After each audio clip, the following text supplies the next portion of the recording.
you know I wasn't a big fan of the first Shrek film, but I absolutely adore the second one, so I didn't really know what to expect with the third one.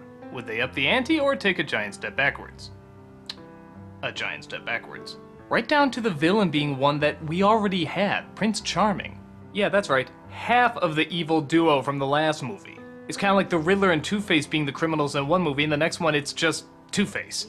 But that's not the only reason to not like the movie. The dialogue is clumsy, the characters awkward, the pacing pretty inconsistent, and the jokes not all that funny.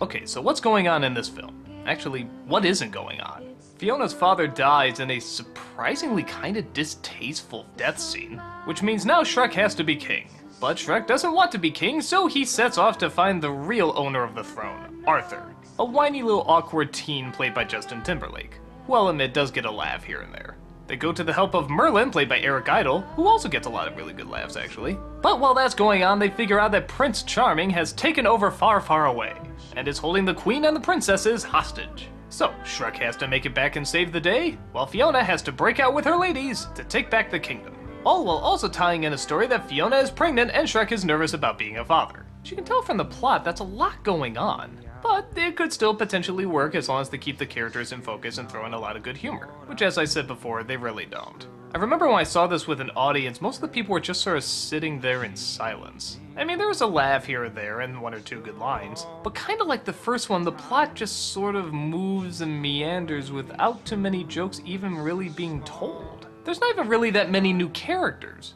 I remember Arthur was kind of enjoyable and Merlin was pretty funny. And the gimmick of the princesses going from damsels in distress to fighters is funny for a bit, but quickly wears that joke out. And yeah, that's about it. When I think of Shrek 2 and I think of all the great characters we got from that, Puss in Boots, the fairy godmother, Prince Charming, the king and queen, the disgruntled elves that worked for the godmother. I remember so much from that film and yet remember so little from this one.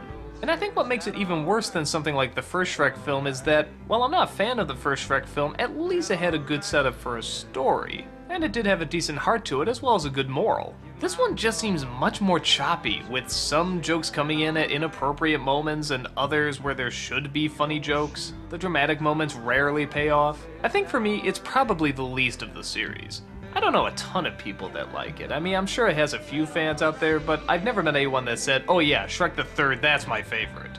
It's a shame that after a sequel as good as Shrek 2, they couldn't have a follow-up that was just as good, especially with so much stuff going on. Would this be the end of anything good coming out of the Shrek franchise? Well, I'll fill you in when I get around to Shrek 4. But for this one, I say you can definitely skip.